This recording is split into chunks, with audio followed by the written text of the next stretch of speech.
Guys, ಹೇಗಿದ್ರೆ ಎಲ್ಲರೂ ಚೆನ್ನಾಗಿದ್ದೀರಾ? Welcome back to my YouTube channel. ಬನ್ನಿ ಇವತ್ತಿನ ವ್ಲಾಗ್ನ ಸ್ಟಾರ್ಟ್ ಮಾಡೋಣ. ನಿತ್ಯ ಹಾಯ್ ಹೇಳು. Hi hi. ಸೊ ಇವತ್ತು ಆಲ್ರೆಡಿ ನಿಮಗೆ ತಮ್ಲೈನ್ ನೋಡಿ ಗೊತ್ತಾಗಿರುತ್ತೆ. ನಾನು ಹೇಳ್ತಾ ಇದ್ನಲ್ಲ ಟ್ರಿಪ್ ಹೋಗ್ತಾ ಇದ್ದೀವಿ ಅಂತ. ಸೊ ಫೈನಲಿ ನಾನು 1 ವೀಕಿಂದ ವ್ಲಾಗ್ನೇ ಮಾಡ್ಕೊಂಡಿರಲಿಲ್ಲ.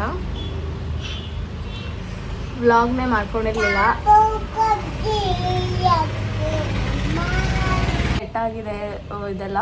ಇನ್ನೊಂದು ಸ್ವಲ್ಪ ಇಟ್ಕೊಳ್ಳೋದಿದೆ. ಅದೊಂದು ಚಿಕ್ಕ ಬ್ಯಾಗಲ್ಲಿ ಇಟ್ಕೊಳ್ಳೋಣ ಅಂತ. ಸೊ ಇವಾಗ ದೀಪು ಹೋಗಾಗಿದೆ ಆಲ್ರೆಡಿ. 2 ಡೇಸ್ ಆಯ್ತು ಅವರು ಹೋಗಿ. 2-3 ಡೇಸ್ ಆಗ್ತಾ ಬಂತು. ನಾವು ಇವಾಗ ಜಾಯಿನ್ ಆಗ್ತಾ ಇದ್ದೀವಿ. ಅವರಿಗೆ ಸ್ಪೋರ್ಟ್ಸ್ ಇತ್ತು.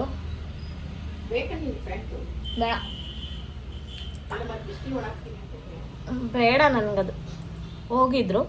ನಾವು ಇವಾಗ ಹೋಗ್ತಾ ಇದ್ದೀವಿ. ಅವರಿಗೆ ಸ್ಪೋರ್ಟ್ಸ್ ಇತ್ತು actually. National level badminton tournament ಇತ್ತು, ಅದಕ್ಕೋಸ್ಕರ ಹೋಗಿದ್ದು. ಸೊ ಆ ಟೈಮಲ್ಲಿ ನಾವು ಪ್ರತಿ ವರ್ಷ ಹೋಗ್ತೀವಿ. ನಾವು ಲಾಸ್ಟಲ್ಲಿ ಮನಾಲಿಗೆ ಹೋಗಿರ್ಬೋದು, ಆಮೇಲೆ ಡೆಲ್ಲಿಗೆ ಹೋಗಿರೋದು. ಎಲ್ಲದೂ ಆಲ್ಮೋಸ್ಟ್ ಆ ಥರ ಒಂದು ರಜಾ, ಅಂದರೆ ಅವರಿಗೆ ಆ ಥರ ರಜಾ ಸಿಕ್ಕಾಗ್ಲೇ ನಾವು ಹೋಗೋದು. ಸೊ ಅದಕ್ಕೆ ಈ ಸಲಿನೂ ಅದೇ ಥರನೇ. ಆಮೇಲೆ ಪಾಪು ಆದಾಗಿಂದ ನಾವೆಲ್ಲೂ ಟ್ರಿಪ್ ಅಂತ ಮಾಡೇ ಇರಲಿಲ್ಲ. ಅಂದರೆ ಲೈಕ್ ಈ ಥರ ಒಂದು ಕರೆಕ್ಟ್ ಟ್ರಿಪ್ ಅಂತ ಮಾಡಿರಲಿಲ್ಲ. ಅಲ್ಲಿ ಇಲ್ಲಿ ಸುಮ್ಮನೆ 1 ಡೇ ಟ್ರಿಪ್ ಆ ಥರ ಹೋಗಿ ಬರ್ತಾಯಿದ್ವಿ. ಬಟ್ ಇದು ಸ್ವಲ್ಪ ಲಾಂಗ್ ಥರ, ಅದಕ್ಕೆ ಹೋಗೋಣ ಅಂತ ಡಿಸೈಡ್ ಮಾಡಿದ್ವಿ. ಇವಾಗ ನಮಗೆ ಮಧ್ಯಾಹ್ನ 3 ಗಂಟೆಗೆ ಇಲ್ಲಿಂದ ಫ್ಲೈಟ್ ಇದೆ.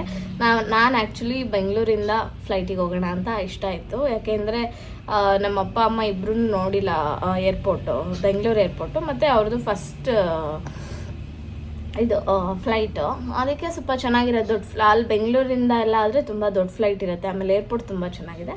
ನಮ್ಮ ಶಿವಮೊಗ್ಗದಕ್ಕೆ ನಾನು ಯಾವತ್ತೂ ಹೋಗಿಲ್ಲ, ಬಟ್ ಚೆನ್ನಾಗಿದೆ ಅಂತ ಹೇಳ್ತಾರೆ. ಬಟ್ ಜನ ಇರಲ್ಲ. ಲೈಕ್ ಏನು ಮ್ಯಾಕ್ಸಿಮಮ್ ಅಂದರೆ ಒಂದು 100 ಜನನೂ ಇರ್ತಾರೋ ಇಲ್ಲ ಗೊತ್ತಿಲ್ಲ. ಒಂದು ಫ್ಲೈಟಲ್ಲಿ ನೋಡಬೇಕು, ಅಥವಾ ಫ್ಲೈಟ್ ಫುಲ್ ಬುಕ್ ಆಗಿದೆಯಾ ಅನ್ನೋದು ಗೊತ್ತಿಲ್ಲ. ಲೈಕ್ ಬುಕ್ಕಿಂಗ್ಸ್ ಆಗಿದ್ರೆ ಮಾತ್ರ ಫ್ಲೈ ಆಗುತ್ತೆ. ಇವಾಗ ಸ್ವಲ್ಪ ಬುಕ್ಕಿಂಗ್ಸ್ ಆಗಿಲ್ಲ ಅಂದರೆ ಅದು ಟಿಕೆಟ್ನೇ ಕ್ಯಾನ್ಸಲ್ ಮಾಡಿಬಿಡ್ತಾರೆ. ಅಪ್ ಟು ನಮಗೆ ಬೋರ್ಡಿಂಗ್ ಪಾಸ್ ಬರೋ ತನಕ ನಮಗೆ ಅದು ನಂಬಿಕೆನೇ ಇಲ್ಲ. ನಾನು ಹೇಳೋಕ್ಕಾಗ್ತಿರ್ಲಿಲ್ಲ. ಇವಾಗ ನಾವು 4 ಜನ ಬುಕ್ ಮಾಡಿದರೆ, ಇವತ್ತು ಬೇರೆ ಮಂಡೇ, ಸೊ 4 ಜನ ಬುಕ್ ಮಾಡಿ ಇನ್ನು ಯಾರಾದರೂ ಬೇರೆಯವ್ರು ಬುಕ್ ಮಾಡಿರಲಿಲ್ಲ ಅಂದಿದ್ರೆ ಫ್ಲೈಟ್ ಕ್ಯಾನ್ಸಲ್ ಆಗಿರೋದು. ಸೊ ಥ್ಯಾಂಕ್ಫುಲಿ ಫ್ಲೈಟ್ ಕ್ಯಾನ್ಸಲ್ ಆಗಿಲ್ಲ. ಅವ್ರು ಏನಿಲ್ಲ, ಒಂದು ದಿವಸ ಇಲ್ಲ ಅವತ್ತಿನ ದಿನ ಹೇಳ್ತಾರೆ ಅಷ್ಟೇ ಫ್ಲೈಟ್ ಕ್ಯಾನ್ಸಲ್ ಆಯಿತು ಅಂತ. ಅಲ್ಲಿ ತನಕ ನಮಗೆ ಅದೊಂದು ಭಯ ಇದ್ದೇ ಇರುತ್ತೆ, ಯಾವಾಗಪ್ಪ ಫ್ಲೈಟ್ ಕ್ಯಾನ್ಸಲ್ ಆಗಿಬಿಡುತ್ತೆ ಅಂತ. ಸದ್ಯ ಏನಲ್ಲಿ ಬೋರ್ಡಿಂಗ್ ಪಾಸ್ ಬಂತು ನಮ್ಮದು. ಸೊ ಹೋಗಬೇಕು, ನೋಡೋಣ. ಇವ್ರದ್ದು ಎಕ್ಸ್ಪೀರಿಯನ್ಸ್ ಫಸ್ಟ್ ಫ್ಲೈಟ್ ಅಲ್ವಾ. ಬಟ್ ಚಿಕ್ಕ ಫ್ಲೈಟ್ ಇದು, ತುಂಬ ಚಿಕ್ಕ ಫ್ಲೈಟು. 1 ಅವರ್ ಇಲ್ಲ 50 ಮಿನಿಟ್ಸಲ್ಲಿ ಹೋಗ್ತಾರೆ. ಜಸ್ಟ್ 15 ಮಿನಿಟ್ಸ್ ಜರ್ನಿ ಅಷ್ಟೇ. ಸೊ ಇವರಿಗೂ ಎಲ್ಲರಿಗೂ ನಾನೇ ಕರ್ಕೊಂಡು ಹೋಗಬೇಕು. ಸೊ ಅದೊಂದು ಎಕ್ಸೈಟ್ಮೆಂಟ್ ಇದೆ, ಫಸ್ಟ್ ಫ್ಲೈಟ್ ಅವರಿಬ್ರದ್ದು ಅಂತ. ನೋಡೋಣ ಹೇಗಾಗುತ್ತೆ ಜರ್ನಿ ಅಂತ ನಿಮ್ಮ ಹತ್ರ ಎಲ್ಲ ಶೇರ್ ಮಾಡ್ಕೊಳ್ತೀನಿ. ನನ್ನ ಕೈಯಲ್ಲಿ ಎಷ್ಟು ಇನ್ಫಾರ್ಮೇಷನ್ ಕೊಡೋಕ್ಕಾಗುತ್ತೆ ಗೋವಾದ್ದು ಕೊಡ್ತೀನಿ. ಅಂದರೆ ನಾವೆಲ್ಲಿ ಸ್ಟೇ ಮಾಡಿದ್ವಿ, ಸ್ಟೇಗೆ ಎಷ್ಟಾಯಿತು, ಆಮೇಲೆ ನಮ್ಮ ಫ್ಲೈಟ್ ಟಿಕೆಟ್ಸ್ ಎಲ್ಲ ಎಷ್ಟಾಯಿತು, ಎಲ್ಲದನ್ನು ಇನ್ನೊಂದು ಬ್ಲಾಗ್ ಮಾಡೋಣ. ಸೊ ಅದಕ್ಕಿಂತ ಮುಂಚೆ ನೀವು ನಮ್ಮದು ವೆಕೇಷನ್ ಹೇಗಾಯಿತು ಅಂತ ನೀವು ಇದರಲ್ಲಿ ನೋಡ್ಬೋದು. ನಾವೆಲ್ಲರೂ ಹೋಗ್ತಾ ಇರೋದ್ರಿಂದ ಝೂಝಿಗೆ ನಮಗಿಂತ ಚೆನ್ನಾಗಿ ನೋಡ್ಕೊಳ್ಳೋರು ಮನೆಯಲ್ಲಿ ಬಿಟ್ಟು ಬಂದಿದ್ದೀವಿ. ಸೊ ಅವಳು ಆರಾಮಾಗಿದ್ದಾಳೆ ಅಲ್ಲಿ. ಸೊ ಎಲ್ಲ ಸೆಟ್ಟಾಗಿದೆ, ಹೊರಡದೆ. ಫಸ್ಟ್ ಟೈಮ್ ಝೂಝಿಗೆ ನಾವು ಬಿಟ್ಟು ಹೋಗ್ತಾ ಇರೋದು. ಆ್ಯಕ್ಚುಲಿ ಅದೇ ಆಗ್ತಿತ್ತು. ಲೈಕ್ ನಾವು ಎಲ್ಲೇ ಹೋದ್ರೂ ಒಬ್ಬರಾದರೂ ಮನೇಲಿ ಇರ್ತಿದ್ವಿ. ಮತ್ತು ನಾವು ಈ ಥರ ಲಾಂಗ್ ಟ್ರಿಪ್ ಮಾಡದೇ ಇರೋ ಕಾರಣನೇ ಅವಳು ಎಲ್ಲೂ ಬಿಟ್ಟು ಹೋಗೋಕ್ಕಾಗಲ್ಲ ಅಂತ. ಇಲ್ಲಿ ಬೋರ್ಡಿಂಗ್ ಎಲ್ಲ ಇದೆ ನಾಯಿಗೆ, ಅಂದರೆ ಡಾಗ್ಸಿಗೆಲ್ಲ ಮನೇಲಿ ಸಾಕಿರ್ತಾರಲ್ಲ, ಮನೇಲಿ ಹಿಂಗೆ ಎಲ್ಲರೂ ಟ್ರಿಪ್ಪಿಗೆ ಹೋಗ್ಬೇಕಂದ್ರೆ ನೋಡ್ಕೊಳ್ಳೋಕ್ಕೆ ಅಂತ ಇದ್ದಾರೆ ಲೈಕ್ ಬೋರ್ಡಿಂಗು. ಬಟ್ ಅಲ್ಲಿ ಬಿಡ್ಬೋದು. ಲೈಕ್ ಅದು ಡೈಲಿ 500 ಏನೋ ಚಾರ್ಜ್ ಮಾಡ್ತಾರೆ, ಫುಡ್ ಕೊಡ್ತಾರೆ, ಎಲ್ಲ ಕೊಡ್ತಾರೆ, ಚೆನ್ನಾಗಿದೆ. ನನ್ನ ಫೈನಲ್ ಆಪ್ಷನ್ ಅವ್ರ ಹತ್ರನೇ ಆಗಿತ್ತು. ಬಟ್ ಅದಕ್ಕಿಂತ ನಮಗೆ ಗೊತ್ತಿರೋರು ಚೆನ್ನಾಗಿ ನಮ್ಮ ಪೆಟ್ನ ಚೆನ್ನಾಗಿ ನೋಡ್ಕೊಳ್ಳೋರೇ ಇದ್ದಾರೆ ಅಂದಾಗ ನಾವು ಅಲ್ಲಿ ಬೇಡ ಅಂತ ನಮ್ಮ ರಿಲೇಟಿವ್ ಮನೆಯಲ್ಲೇ ಬಿಟ್ವಿ. ಸೊ ನಮಗಿಂತ ಚೆನ್ನಾಗಿ ನೋಡ್ಕೊತಾರೆ. ಸೊ ಫೈನಲಿ ಹೋಗ್ತಾಯಿದ್ದೀವಿ 4 ಜನನು. ಇಷ್ಟು ವರ್ಷದಲ್ಲಿ ಹೋಗೇ ಇರಲಿಲ್ಲ ನಾವು. 5 ಇಯರ್ಸಲ್ಲಿ ಯಾವತ್ತೂ ಲಾಂಗ್ ಟ್ರಿಪ್ಪು ಝೂಝಿಗೆ ಬಿಟ್ಟು ಹೋಗಿದ್ದೇ ಇಲ್ಲ. ಸೊ ಫಸ್ಟ್ ಟೈಮ್ ಅಂತಲೇ ಹೇಳ್ಬೋದು. ಬನ್ನಿ ಹೇಗಾಗುತ್ತೆ ಅಂತ ನೋಡೋಣ. ಇದೊಂದು 5 days ಟ್ರಿಪ್ ಅಂತಾನೆ. ಸೊ ಆಲ್ಮೋಸ್ಟ್ ನಾವು ಒಂದು 6 days ಹೋಗೋದು ಬರೋದೆಲ್ಲ ಸೇರಿ 6 days ಲೆಕ್ಕನೇ. ಸೊ ಬರೀ ಮಾತೇ ಆಗುತ್ತೆ. ಜರ್ನಿ ಹೇಗೆ ಆಗುತ್ತೆ ಅಂತ ಕಂಟಿನ್ಯೂ ಮಾಡ್ತೀನಿ. ಬನ್ನಿ ಇವಾಗ ಕಂಟಿನ್ಯೂ ಮಾಡೋಣ. ಇವಾಗ ನಾವು ಕಾರಲ್ಲಿ ಹೋಗ್ತಾ ಇದ್ದೀವಿ ಏರ್ಪೋರ್ಟ್ಗೆ. ದೀಪು ಇರಲಿಲ್ಲ ಅಲ್ವಾ, ಸೊ ಅದಕ್ಕೆ ನಾವು ನೈಬರ್ ಹತ್ರ ಡ್ರಾಪ್ ಮಾಡಿಸ್ಕೊತಾ ಇದ್ದೀವಿ. ನಮಗೆ ಹತ್ರನೇ ಆಗುತ್ತೆ ಇದು ಏರ್ಪೋರ್ಟು, ತುಂಬ ದೂರ ಏನಾಗಲ್ಲ, ಒಂದು ಅರೌಂಡ್ 8 kilometers ಏನೋ ಆಗುತ್ತೆ. ನಾನು ಸಿಂಪಲಾಗಿ ಒಂದು ವೈಟ್ ಶರ್ಟ್ ಮತ್ತು ಜೀನ್ಸ್ನ ಹಾಕ್ಕೊಂಡಿದ್ದೆ. ಸೊ ಟ್ರಾಫಿಕ್ ಎಲ್ಲ ಏನಿರಲ್ಲ, ಆರಾಮಾಗೆ ಹೋಗ್ಬೋದು. 1 hour ಮುಂಚೆ ಹೋದರೆ ಸಾಕು. ಬಟ್ ಪಾಪುಗೆ ಮತ್ತು ಇವರಿಗೆಲ್ಲ ಫಸ್ಟ್ ಟೈಮ್ ಕರ್ಕೊಂಡು ಹೋಗ್ತಿರೋದ್ರಿಂದ ಸ್ವಲ್ಪ ಬೇಗ ಹೋಗೋಣ ಅಂತ ಅಷ್ಟೇ. ತುಂಬ ಜನ ನನಗೆ ಕೇಳ್ತಾಯಿದ್ರಿ, ಪಾಪುಗೆ ಟಿಕೆಟ್ ಇದೆಯಾ, ಫುಲ್ ಟಿಕೆಟ್ ಇದೆಯಾ, ಹೇಗೆ ಅವರಿಗೂ ಒಂದು ಸೀಟ್ ಕೊಡ್ತಾರಾ ಹೇಗೆ ಅಂತ. ಸೊ ಬಿಲೋ 2 years ಇದ್ದರೆ ನಿಮಗೆ ಟ್ಯಾಕ್ಸ್ ಮಾತ್ರ ಆಗುತ್ತೆ. ಅಬೌವ್ 2 years ನೀವು 1 day ಜಾಸ್ತಿ ಆದ್ರೂ ಅಷ್ಟೇ ಮಕ್ಕಳಿಗೆ ಕಂಪ್ಲೀಟ್ ಚಾರ್ಜಸ್ನ ತೊಗೊಳ್ತಾರೆ. ನಾನು ಹೇಳ್ತಾ ಹೋಗ್ತೀನಿ ನಮ್ಮದು ಹೆಂಗೆ ಅಂದರೆ ನಾನು ಬುಕ್ ಮಾಡೋಕ್ಕೆ ಏನೇನೆಲ್ಲ ಯೂಸ್ ಮಾಡಿದೆ ಅಂತ. ಸೊ ಇವಾಗ ಬಂದ್ವಿ ಏರ್ಪೋರ್ಟ್ಗೆ. ಏರ್ಪೋರ್ಟ್ ತುಂಬ ಚೆನ್ನಾಗಿ ಮಾಡಿದ್ದಾರೆ, ಬಟ್ ಸ್ವಲ್ಪ ಚಿಕ್ಕದು, ಇನ್ನೂ ಏನು ಶಾಪ್ಸ್ಗಳಿಲ್ಲ, ಯಾಕೆಂದರೆ ತುಂಬ ಜನ ಓಡಾಡಲ್ಲ ಅಲ್ವಾ. ಸೊ ಅದಕ್ಕೆ ನಾವು ಒಂದು ಅರ್ಧ ಗಂಟೆ ಮುಂಚೆ ಬಂದರೂ ಸಾಕು ಫ್ಲೈಟಿಗೆ, ಅಷ್ಟು ಫ್ರೀ ಇರುತ್ತೆ. ಆಮೇಲೆ ಇಲ್ಲಿ ಇರೋದೇ 2 ಇಂಡಿಗೋ ಬಿಟ್ಟರೆ ಸ್ಟಾರ್ ಏರ್ ಇದೆ. 2-3 ಫ್ಲೈಟ್ಸ್ ಓಡಾಡುತ್ತೆ ಅಷ್ಟೇ ದಿನಕ್ಕೆ. ಸೊ ಅದೂ ಹೆಂಗೆ ಅಂದರೆ ಲೇಓವರ್ಸ್ ಇರುತ್ತೆ ಈ ಥರ. ಗೋವಾಕ್ಕೆ ಚೆನ್ನೈಗೆ ಹೈದ್ರಾಬಾದ್ಗೆಲ್ಲ ಥ್ರೂ ಇದೆ, ಒಂದು 1 hourಲ್ಲೆಲ್ಲ ಹೋಗೋ ಥರ. ಸೊ ನಮ್ಮದು ಇದರದ್ದೆಲ್ಲ ಮುಗೀತು, ಚೆಕ್ಕಿನೆಲ್ಲ ಮುಗಿದು ಸೆಕ್ಯೂರಿಟಿ ಚೆಕ್ ಎಲ್ಲ ಆಯಿತು. ಯಾಕೆ ಅಂತ ಅಂದರೆ ಪಾಪು ಇದ್ದಾಗ ಸ್ವಲ್ಪ ಬೇಗ ಹೋಗೋದು ಒಳ್ಳೆಯದು, ಅದು ಫಸ್ಟ್ ಟೈಮ್ ಆದಾಗ. ಇವಾಗ ಪಾಪುಗೆ ನಾವು ಫಸ್ಟ್ ಟೈಮ್ ಕರ್ಕೊಂಡು ಹೋಗ್ತಿರೋದಕ್ಕೆ ನಂದು ಇನ್ನೂ ಪಾಪುಗೆ ಆಧಾರ್ ಕಾರ್ಡ್ ಮಾಡಿಸಿರಲಿಲ್ಲ ನಾನು. ಸೊ ದಟ್ ನಾನು ಮಾಡಿಸೋಣ ಅನ್ನೋಷ್ಟೊತ್ತಿಗೆ ಅವ್ರು ಹೇಳಿದ್ರು, ಇದು ಹೊಸದು ಮಾಡಿಸಿದ್ರೆ ಇದು ಡೆಲ್ಲಿಗೆ ಹೋಗಿ ಬರಬೇಕು ಹೊಸದು ಮಾಡ್ಸೋಕ್ಕೆ. ಸೊ ನಿಮಗೆ ಒಂದು 15 to 1 month ಟೈಮ್ ತೊಗೊಳುತ್ತೆ ಅಂತ ಹೇಳಿದರು. ಸೊ ಅಲ್ಲಿ ತನಕ ನನಗೆ ಅಷ್ಟು ಟೈಮ್ ಇರಲಿಲ್ಲ. ಅದಕ್ಕೆ ನಾನು ಪಾಪುಗೆ ಇದನ್ನು ಬರ್ತ್ ಸರ್ಟಿಫಿಕೇಟ್ನ ತೊಗೊಂಡೋದೆ. ಒಟ್ಟು ಅವರಿಗೆ ಅಂತ ಒಂದು ಐಡೆಂಟಿಟಿ ಇರಬೇಕು. ಇನ್ಫ್ಯಾಂಟ್ಸಿಗೂ ಅಷ್ಟೇ ನೀವು ಬರ್ತ್ ಸರ್ಟಿಫಿಕೇಟ್ನ ತೊಗೊಂಡು ಹೋಗ್ಬೋದು. ಬಿಲೋ 4 years 5 years ತನಕ ತೊಗೊಂಡು ಹೋಗ್ಬೋದು. ಅಷ್ಟರೊಳಗೆ ನಾವು ಆಧಾರ್ ಕಾರ್ಡ್ ಮಾಡಿಸಿರ್ತೀವಿ. ಸೊ ದಟ್ ಆಧಾರ್ ಕಾರ್ಡ್ನೇ ತೊಗೊಂಡು ಹೋಗ್ಬೋದು. ಆಧಾರ್ ಕಾರ್ಡ್, ಪಾನ್ ಕಾರ್ಡ್ ಯಾವುದಾದ್ರೂ ಆಯಿತು ದೊಡ್ಡವರಿಗೆ. ಚಿಕ್ಕವರಿಗೆ ಮಕ್ಕಳಿಗೆ ಅಟ್ಲೀಸ್ಟ್ ಇದು ತೊಗೊಂಡು ಹೋಗಲೇಬೇಕು ಬರ್ತ್ ಸರ್ಟಿಫಿಕೇಟ್ನ. ಮತ್ತು ಟಿಕೆಟ್ ವಿಷಯಕ್ಕೆ ಬಂದರೆ ನಮ್ಮ 3 ಜನಕ್ಕೆ ಎಷ್ಟು ಟಿಕೆಟ್ನ ತೊಗೊಂಡಿದ್ದೀವೋ ಪಾಪುಗೂ ಅಷ್ಟೇ ತೊಗೋಬೇಕು. ಕಂಪ್ಲೀಟ್ ಏನು ಟಿಕೆಟು ಪ್ಲಸ್ ಟ್ಯಾಕ್ಸ್ ಏನಿದೆಯೋ ಅಷ್ಟೂ ನಾವು ಕಟ್ಟಬೇಕಾಗತ್ತೆ. ಸೊ ನಮಗೆ 4 ಜನಕ್ಕೆ 4 ಟಿಕೆಟ್ ತೊಗೊಂಡ್ವಿ. ಸೊ ಅರೌಂಡ್ ನಮಗೆ 10,000 ಆಯಿತು. 2,500 to 2,800 ತನಕ ಇತ್ತು 1 ಟಿಕೆಟ್. ಓಕೆನಾ. ಸೊ ಇಷ್ಟೇ. ಹೋಗ್ತಾ ಅಂದರೆ ಬರೀ ನಾವು ಫ್ಲೈ ಆಗೋಕ್ಕೆ ಅಷ್ಟಾಯಿತು ಗೋವಾಕ್ಕೆ.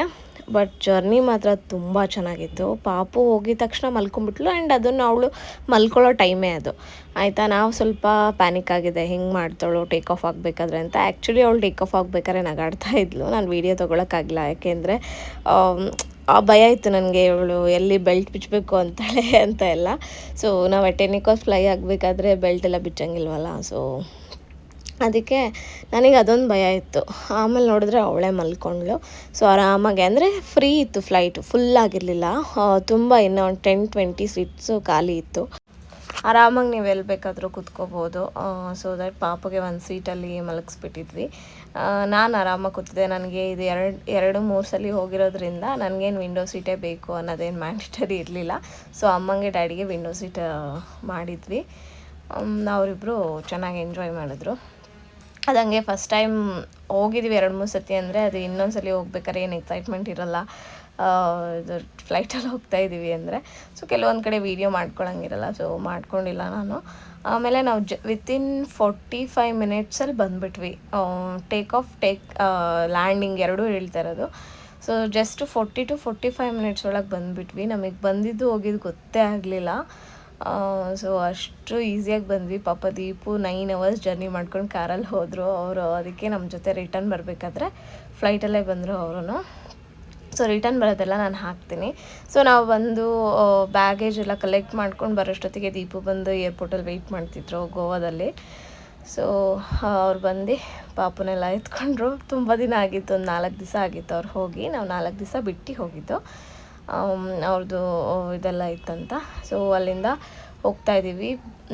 ಗೋವಾದಲ್ಲಿ ಅಷ್ಟು ಜನ, ಅಷ್ಟು ಟೂರಿಸ್ಟ್ ಬಂದರು, ಎಷ್ಟು ಚೆನ್ನಾಗಿ ಮೇಂಟೈನ್ ಮಾಡಿದ್ದಾರೆ, ಅದೊಂದು ಇಷ್ಟ ಆಯ್ತು ನನಗೆ. ಕ್ಲೀನಿನೆಸ್ ಆಗಿರ್ಬೋದು, ಅಷ್ಟು ಜನ ಓಡಾಡ್ತಾ ಇರ್ತಾರೆ. ಟೂರಿಸ್ಟ್ ಪ್ಲೇಸ್ ಅಂದರೆ ಹೆಂಗಿರುತ್ತೆ ನಿಮಗೆ ಗೊತ್ತಿರುತ್ತಲ್ವ. ಸೊ ಎನಿ ಟೈಮ್ ಎಲ್ಲ ವರ್ಷದಲ್ಲಿ ಅಷ್ಟು ದಿನವೂ ಜನ ಇದ್ದೇ ಇರ್ತಾರಲ್ಲಿ. ಬಟ್ ತುಂಬ ಚೆನ್ನಾಗಿದೆ. ಸೊ ನಾವು ಫಸ್ಟ್ ಡೇ ಆ್ಯಕ್ಚುಲಿ ಅಂದರೆ 1 ಡೇ ಮುಂಚೆ ಹೋಗಿದ್ದು. ನಾವು ಅಂದ್ಕೊಂಡಿದ್ದು ಬೇರೆ ದಿನ ಹೋಗೋಕ್ಕೆ, ಬಟ್ ನಮಗೆ ಫ್ಲೈಟ್ ಇರಲಿಲ್ಲ. ಸೊ ದಟ್ ಇನ್ನು ಒಂದು ದಿವಸ ಫ್ಲೈಟಿಗೋಸ್ಕರ ಒಂದು ದಿವಸ ಮುಂಚೆ ಹೋದ್ವಿ. ಸೊ ದಟ್ ನಾನು ಬುಕ್ ಮಾಡಿದ್ವಿಲ್ಲ, ನಮಗೆ ನೆಕ್ಸ್ಟ್ ಡೇ ಸಿಕ್ಕಿದ್ದು. ಅಲ್ಲಿ ತನಕ ಒಂದು ಸ್ಮಾಲ್ ರೂಮಲ್ಲಿದ್ವಿ. ಆಮೇಲೆ ಸಂಜೆ ಆದಮೇಲೆ ನಾವು ಅಲ್ಲಿ ಹೋಗಿ ಏನು ಮಾಡೋದು ಅವತ್ತು ಅಂತ ಸಂಜೆ ಕ್ರೂಸ್ನ ಬುಕ್ ಮಾಡಿಕೊಂಡೆ. ನೀವು ನೋಡ್ಬೋದು, ಪಾಪುಗಂತೂ ಸಿಕ್ಕಾಪಟ್ಟೆ ಚೆನ್ನಾಗಿರೋ ಬೀಚ್ ಡ್ರೆಸ್ಸಸ್ ಇದೆ. ನಾನು ಇದು ಅಮೆಝಾನಲ್ಲೆಲ್ಲ ಹುಡುಕ್ತಾ ಇದ್ದೆ. ಸೊ ಈ ಬೀಚಲ್ಲೆಲ್ಲ ಹಾಕ್ತಾರಲ್ಲ ಮಕ್ಳಿಗೆ ಆಡ್ತಾರೆ ಡ್ರೆಸ್, ಎಲ್ಲಿ ಸಿಗುತ್ತಪ್ಪ ಅಂತ. ಬಟ್ ಫೈನಲಿ ಸಿಕ್ತು. ಅಲ್ಲಿ ಎಷ್ಟೊಂದಿದೆ, ನೀವು ಬಾರ್ಗೇನ್ ಮಾಡಿದ್ರೆ ಅರೌಂಡ್ 250ಗೂ ಕೊಡ್ತಾರೆ. ನಾನು ಪಾಪಗೊಂದು 2-3 ತಂದಿದ್ದೀನಿ, ಇಲ್ಲೇ ಉಡುಪಿ ಬೀಚ್ ಹತ್ರ ಹೋದಾಗೆಲ್ಲ ಹಾಕಕ್ಕೆ ಬೇಕು ಅಂತ. ಸೊ ನೀವೇನಾದರೂ ಗೋವಾ ಪ್ಲ್ಯಾನ್ ಮಾಡ್ತಿದ್ರೆ ಏನೂ ತೊಗೋಬೇಡಿ ಶಾಪಿಂಗ್, ಅಲ್ಲೋಗೆ ಮಾಡಿ ಬೇಕಾದಷ್ಟು ಬಟ್ಟೆ ಆಫರ್ಡಬಲಾಗಿ ಸಿಗುತ್ತೆ. ಸೊ ಅದನ್ನೆಲ್ಲ ನೋಡಿಕೊಂಡು ನಾನು ಕ್ರೂಸ್ನ ಬುಕ್ ಮಾಡಿದ್ದೆ. ಅದು ಒಂದು ಪ್ಯಾಕೇಜ್ನ ಬುಕ್ ಮಾಡಿದ್ದೆ. ಸೊ ದಟ್ ಅವ್ರು ಅದರಲ್ಲಿ ನಮಗೆ ಪಿಕಪ್ ಆ್ಯಂಡ್ ಡ್ರಾಪು ಮತ್ತು ಕ್ರೂಸಿಗೆ ಕರ್ಕೊಂಡೋಗಿ ಅಲ್ಲೆಲ್ಲ ಪಾರ್ಟಿ ಇರುತ್ತೆ, ಡ್ರಿಂಕ್ಸ್ ಇರುತ್ತೆ, ಊಟ ಇರುತ್ತೆ, ಅನ್ಲಿಮಿಟೆಡ್ ಎಲ್ಲ ಎಂಜಾಯ್ ಮಾಡ್ಕೊಂಬಂದು ಅಗೇನ್ ನಮಗೆ ಅವರಲ್ಲಿಂದ ಪಿಕ್ ಮಾಡಿ ನಮ್ಮ ರೂಮಿಗೆ ಸೇಫಾಗಿ ಬಿಡ್ತಾರೆ. ಸೊ ಈ ಥರ ನೀವು ಫ್ಯಾಮಿಲಿ ಎಲ್ಲ ಹೋಗ್ತಿದ್ದೀರಾ, ನನಗೆ ಹೆಂಗೆ ಬುಕ್ ಮಾಡ್ಕೊಳ್ಳೋದು ಅಂತ ಗೊತ್ತಿಲ್ಲ ಅಂದರೆ ಸೊ ಬೆಸ್ಟ್ ಈ ಥರ ಯಾವ್ದಾದ್ರು ಒಂದು ಪ್ಯಾಕೇಜ್ ತೊಗೊಂಬಿಟ್ರೆ ಬೆಸ್ಟು. ಸೊ ಅವರೇ ಕರ್ಕೊಂಡು ಹೋಗ್ತಾರೆ, ಅವರೇ ಕರ್ಕೊಂಡು ಬರ್ತಾರೆ, ನಿಮಗೆ ತುಂಬ ದುಡ್ಡು ಉಳಿಯುತ್ತೆ ಅಂತಲೇ ಹೇಳ್ಬೋದು. ಸೊ ಇಲ್ಲಿ ಇದಿದೆ, ಪಣಂಜಿ ಅಂತ ಇದೆ. ಸೊ ಅಲ್ಲಿ ಎಲ್ಲ ಕ್ರೂಸ್ ಆಗಿರ್ಬೋದು, ಕೆಸಿನೋಸ್ ಆಗಿರ್ಬೋದು ಇರುತ್ತೆ. ಸೊ ಕೆಸಿನೋನೇ ಬೇರೆ. ಕೆಸಿನೋ ಅಂದರೆ ಅದು ಆಟ ಆಡೋಕ್ಕೆ ಹೋಗ್ತಾರಲ್ಲ ಅದೆಲ್ಲ, ಅದು ಬೇಡ. ಸೊ ನಾವು ಕ್ರೂಸ್ ಒಂದು ನೈಟಿಗೆ ಎಂಜಾಯ್ ಮಾಡೋಣ ಅಂತ ಬಂದಿದ್ದೀವಿ. ಸೊ ಒಂದ್ಸಲಿನೇ ಅಂದರೆ ಮತ್ತೆ ಯಾವಾಗ ಬರ್ತೀವೋ ಗೋವಾಗೆ ಗೊತ್ತಿಲ್ಲ, ಅಂದರೆ ಫ್ಯಾಮಿಲಿ ಪೂರ್ತಿ. ಸೊ ಅದಕ್ಕೆ ಚೆನ್ನಾಗಿ ಎಂಜಾಯ್ ಮಾಡ್ಕೊಂಡು ಹೋಗಬೇಕು ಅನ್ನೋದು ನಮ್ಮ ಥಾಟ್ ಆಗಿತ್ತು. ಆಮೇಲೆ ಅದರಲ್ಲೂ ನಮ್ಮ ಅಪ್ಪ ಅಮ್ಮಂಗೆ ಈ ಥರ ಪ್ಲೇಸಿಗೆ ಕರ್ಕೊಂಬಂದಿರೋದು, ನಾವೆಲ್ಲ ಬಂದಿರೋದು ತುಂಬ ರೇರ್ ಅಂತಲೇ ಹೇಳ್ಬೋದು. ಅದಕ್ಕೆ ಎಷ್ಟು ಚೆನ್ನಾಗಿ ಎಂಜಾಯ್ ಮಾಡಬೇಕು ಅಷ್ಟು ಚೆನ್ನಾಗಿ ಎಂಜಾಯ್ ಮಾಡಿದ್ವಿ. ಅಲ್ಲಿ ನಮಗೆ ಕೂಪನ್ಸ್ನ ಕೊಟ್ಟಿರ್ತಾರೆ. ನಾವು ಡ್ರಿಂಕ್ಸ್ ತೊಗೋಬೋದು, ಇಲ್ಲ ಸಾಫ್ಟ್ ಡ್ರಿಂಕ್ಸ್ ತೊಗೋಬೋದು, ಮತ್ತು ಇದನ್ನು ತೊಗೋಬೋದು, ಏನು ಇದು ಸ್ನ್ಯಾಕ್ಸ್ನ ತೊಗೋಬೋದು. ಎಲ್ಲರಿಗೂ 3 ಕೂಪನ್ಸ್ನ ಕೊಟ್ಟಿರ್ತಾರೆ. ಸೊ ನಾನು ಇಲ್ಲಿ ಪಾಪುಗೆ ಒಂದು ಮಾಝಾ, ನನಗೆ 7 ಅಪ್ ಈ ಥರ ಎಲ್ಲ ತೊಗೊಂಡ್ವಿ. ಸೊ ಆಬ್ವಿಯಸ್ಲಿ ನಮಗೆ ಡ್ರಿಂಕ್ಸ್ ಬೇಕಂದರೆ ಅದನ್ನು ಬೈ ಮಾಡ್ಬೋದು ಹಂಗೆ. ಆಮೇಲೆ ಫುಲ್ DJ ಇರುತ್ತೆ, ಸಾಂಗ್ಸ್ ಇರುತ್ತೆ, ಕೆಳಗಡೆ ಅನ್ಲಿಮಿಟೆಡ್ ಬಫೆಟ್ ಊಟ ಇರುತ್ತೆ. ಅದೊಂದು ನಾನು ವೀಡಿಯೋ ಮಾಡ್ಕೊಳಕ್ಕಾಗಲಿಲ್ಲ. ಸೊ ನೀವು ಎಷ್ಟಾದ್ರೂ ತಿನ್ಬೋದು, ಒಂದು 10 to 15 ವೆರೈಟೀಸ್ ಇರುತ್ತೆ. ಸೊ ಈ ಥರ ನಿಮಗೆ ಹೇಗೆ ಬೇಕೋ ನೀವು ಆ ರೀತಿ ಯೂಸ್ನ ಮಾಡ್ಕೋಬೋದು, ಚೆನ್ನಾಗಿರುತ್ತೆ. ಮತ್ತು ಅಲ್ಲಿ ನಾನು ಗೋವಾದಲ್ಲಿ ನೋಡಿದ ಪ್ರಕಾರ ಅಲ್ಲಿಗೆ ಏಜ್ ಲಿಮಿಟ್ ಅಂತಲೇ ಇಲ್ಲ. ಸೊ ತುಂಬ ಏಜ್ ಆದವರು ಬಂದಿದ್ದರು, ತುಂಬ ಚಿಕ್ಕ ಮಕ್ಕಳು ಬಂದಿದ್ದರು. ನಾನು ಅಂದ್ಕೊಂಡೆ ನಮ್ಮ ಪಾಪು ಕರ್ಕೊಂಡು ಹೋಗ್ತಿದ್ದೀವಲ್ಲಪ್ಪ ನಾವು ಅಂತ. ಬಟ್ ನಮ್ಮ ಪಾಪುನೇ ದೊಡ್ಡವಳು ಅನಿಸ್ಬಿಟ್ಲು ನನಗೆ. ಸೊ ಅಷ್ಟು ಚಿಕ್ಕ ಮಕ್ಕಳಿಗೆ 6 ತಿಂಗಳು 5 ತಿಂಗಳು ಮಕ್ಕಳಿಗೆಲ್ಲ ಕರ್ಕೊಂಬಂದು ಎಂಜಾಯ್ ಮಾಡೋರಿದ್ದಾರೆ. ಸೊ ಈ ಥರ ಎಲ್ಲ ಏಜ್ ಗ್ರೂಪ್ನೂ ನಾನಲ್ಲಿ ನೋಡಿದೆ. ಆಂಟಿ ಅಂಕಲ್ಸ್ಗಳಾಗಿರ್ಬೋದು, ಆಮೇಲೆ teenagers, college friends, couples, newly married couples, ತುಂಬ ಜನ ಎಲ್ಲ ಕೆಟಗರಿಯವರು ಗೋವಾದಲ್ಲಿ ಇರ್ತಾರೆ. ತುಂಬ ಚೆನ್ನಾಗಿರುತ್ತೆ ಎಂಜಾಯ್ ಮಾಡೋಕ್ಕೆ ಮಾತ್ರ. ಸೊ ಕ್ರೂಸಲ್ಲಿ ಫುಲ್ಲು ಕ್ರೂಸ್ ಮೂವ್ ಆಗ್ತಾಯಿತ್ತು. 1 hour ನಿಮಗೆ ನಿಲ್ಲಿಸಿದ ಕಡೆನೇ ಚೆನ್ನಾಗಿ ಎಂಜಾಯ್ ಮಾಡಿಸ್ತಾರೆ. ಆಮೇಲೆ ಒಂದು ಸಿಟಿ ಟೂರ್ ಅಂತ 1 hour ಕ್ರೂಸಲ್ಲಿ ಕರ್ಕೊಂಡು ಹೋಗ್ತಾರೆ ನಿಮಗೆ ನೀರಿನ ಮಧ್ಯ. ತುಂಬ ಚೆನ್ನಾಗಿರುತ್ತೆ. ಅಲ್ಲೆಲ್ಲ ಕೆಸಿನೋ ಮತ್ತು ಬ್ರಿಡ್ಜ್ ಆಗಿರ್ಬೋದು, ಲೈಟಿಂಗ್ಸ್ ಆಗಿರ್ಬೋದು, ಚರ್ಚ್ ಆಗಿರ್ಬೋದು, ಎಲ್ಲದನ್ನು ನೋಡ್ಬೋದು, ನೀವು ಎಕ್ಸ್ಪೀರಿಯೆನ್ಸ್ ಮಾಡ್ಬೋದು. ಇದು ಪರ್ ಹೆಡ್ ನಿಮಗೆ 1000 ರೂಪೀಸಿಂದ 1300 ತನಕನೂ ಆಗುತ್ತೆ. ಸೊ ನಮಗೆ ಪರ್ ಹೆಡ್ 1300 ಆಯಿತು ಒಬ್ಬರಿಗೆ. ಪಾಪುಗೆ ಫ್ರೀ ಆಯಿತು. ನಮ್ಮ 3 ಜನಕ್ಕೆ ನಾನು ಅಷ್ಟು ಪೇ ಮಾಡಿದೆ. ಸೊ ಈ ಥರ ನಮ್ಮದು ಫಸ್ಟ್ ಡೇ ನೈಟ್ನ ಕಳೆದ್ವಿ. ಒಂಥರ ಚೆನ್ನಾಗಿತ್ತು. ನಮ್ಮ ಅಮ್ಮ ಡ್ಯಾಡಿ ಅಂತೂ ಡ್ಯಾನ್ಸ್ ಮಾಡಿದ್ರು. ಸೊ ಸಿಕ್ಕಾಪಟ್ಟೆ ಡ್ಯಾನ್ಸ್ ಮಾಡಿದ್ದಾರೆ. ಆಮೇಲೆ ನಮ್ಮ ಪಾಪುನೂ ಅಷ್ಟೇ, ಎಲ್ಲರೂ ಪಾಪು ಮಧ್ಯ ನಿಂತ್ಕೊಂಡ್ಬಿಡೋರು ಡ್ಯಾನ್ಸ್ ಮಾಡೋಕ್ಕೆ. ಸೊ ನಾನು ಒಂದು 10% ಎಂಜಾಯ್ ಮಾಡಿರ್ಬೋದು. ನಮ್ಮ ಪಾಪು 101% ಎಂಜಾಯ್ ಮಾಡಿದ್ದಾಳೆ. ಸೊ ಅಷ್ಟು ಎಂಜಾಯ್ ಮಾಡಿದ್ದಾರೆ ಇವ್ರು 3 ಜನ. ನೀವು ನೋಡ್ಬೋದು ಫುಲ್ ಡ್ಯಾನ್ಸ್ ಅಂತೆ ಇದಂತೆ. ನಾನೊಂದು ಕಡೆ ಆ್ಯಕ್ಚುಲಿ ಸುಮ್ಮನೆ ಕೂತಿದ್ದೆ ಸ್ಯಾಡಿಶ್ ಥರ. ಸೊ ನಾನು ಮಾಡ್ತೀನಿ, ಬಟ್ ಒಂದು ಸ್ವಲ್ಪ ಒಂದು 5 ನಿಮಿಷ ನನ್ನ ಖುಷಿಗೆ ಮಾಡಿ ಸುಮ್ಮನಾಗ್ತೀನಿ. ಸೊ ಆ ಥರ ಇವರಂತೂ ಕ್ರೂಸ್ ಸ್ಟಾಪ್ ಆಗೋ ತನಕ ಮನೆಗೆ ಬರೋ ತನಕನೂ ಮಾಡಿದ್ದಾರೆ. ಸೊ ಅಷ್ಟು ಎಂಜಾಯ್ ಮಾಡಿದ್ರು. ನಮಗೂ ಖುಷಿ ಆಗುತ್ತೆ ಆ ಥರ ನೋಡಿದಾಗ. ಒಂದು 4-5 ಡೇಸ್ ಈ ಥರ ಎಲ್ಲ ಜವಾಬ್ದಾರಿಗಳನ್ನೂ ಬಿಟ್ಟು ಹೋಗಿ ಬಂದರೆ ಚೆನ್ನಾಗಿರುತ್ತೆ. ಸೊ ನಾವು ಅಂದ್ಕೊಂಡಂಗೆ ಮಕ್ಳಿಗೆ ಕರ್ಕೊಂಡೋದ್ರೆ ಅಯ್ಯೋ ಇದನ್ನು ನೋಡ್ಕೋಬೇಕು, ಹಿಂಸೆ ಆಗುತ್ತೆ, ಎಕ್ಸ್ಪ್ಲೋರ್ ಮಾಡೋಕ್ಕಾಗಲ್ಲ ಅಂತ ಕೆಲವ್ರು ಅಂದ್ಕೊಳ್ತಾರೆ. ಬಟ್ ನಾವು ಅಂದ್ಕೊಂಡಂಗೆ ಅದು ಅವ್ರಿಗೆ ಇಟ್ಕೊಂಡು ನಾವು ಹೆಂಗೆ ಎಂಜಾಯ್ ಮಾಡಬೇಕು ಅನ್ನೋದನ್ನು ಯೋಚನೆ ಮಾಡಬೇಕು. ಸೊ ಈ ಥರ ನಂದು ಅದೇ ಸ್ವಲ್ಪ ಕೊರಗು ಒಂಥರ, ಅಯ್ಯೋ ಪಾಪು ಕರ್ಕೊಂಡೋದ್ರೆ ಹೆಂಗೆ ಎಂಜಾಯ್ ಮಾಡ್ತೀವೋ ಏನೋ ಅಂತ. ನೀವು ನೋಡ್ಬೋದು ಅವಳ ಜೊತೆ ಎಷ್ಟೊಂದು ಜನ ಎಂಜಾಯ್ ಮಾಡ್ತಿದ್ದಾರೆ. ಸೊ ಈ ಥರ ನಮ್ಮ ಅಂದರೆ ಮನಸ್ಥಿತಿ ಮೆಂಟಾಲಿಟಿನ ಹೆಂಗೆ ಇಟ್ಕೊತೀವಿ ಹಾಗೆ ನಮ್ಮ ಟ್ರಿಪ್ ಆಗುತ್ತೆ. ಸೊ ದಟ್ ನಮ್ಮ ಟ್ರಿಪ್ ಎಲ್ಲ ಚೆನ್ನಾಗಾಯಿತು ಆ್ಯಕ್ಚುಲಿ. ಇನ್ನು ನೆಕ್ಸ್ಟ್ ಪಾರ್ಟಲ್ಲಿ ನಿಮಗೆ ನಾವು ಸೌತ್ ಗೋವಾ ಹೋಗಿದ್ದು ಅದನ್ನೆಲ್ಲ ತೋರಿಸ್ತೀನಿ. ಮತ್ತು ನಾನು ನಿಮಗೆ ಇನ್ನೊಂದು ಬ್ಲಾಗಲ್ಲಿ ಸಿಗ್ತೀನಿ. ಸೊ ಇದೆಲ್ಲ ನೀವು ನೋಡ್ತಾ ಇರೋದು ಕೆಸಿನೋ ಕ್ರೂಸ್ಗಳು ತುಂಬ ನಮ್ಮ ಥರನೇ ಬೇರೆ ಬೇರೆ ಮೂವ್ ಆಗ್ತಾನೆ ಇರುತ್ತೆ. ಸೊ ನಾವು ನೆಕ್ಸ್ಟ್ ಡೇ ಕೆಸಿನೋ ಹೋಗಿದ್ದು ಕೂಡ ಇದೆ, ಬಟ್ ಅಲ್ಲಿಂದು ಜಾಸ್ತಿ ವೀಡಿಯೋ ಮಾಡ್ಕೊಳಂಗಿಲ್ಲ. ಕೆಸಿನೋದು ರೂಲ್ಸ್ ಆ್ಯಂಡ್ ರೆಗ್ಯುಲೇಷನ್ಸ್ ಇರುತ್ತೆ. ಸೊ ಅದನ್ನು ಸ್ವಲ್ಪ ಕ್ಯಾಪ್ಚರ್ ಮಾಡ್ಕೊಂಡಿದ್ದೀನಿ. ನೆಕ್ಸ್ಟ್ ಬ್ಲಾಗಲ್ಲಿ ಶೇರ್ ಮಾಡ್ಕೊತೀನಿ.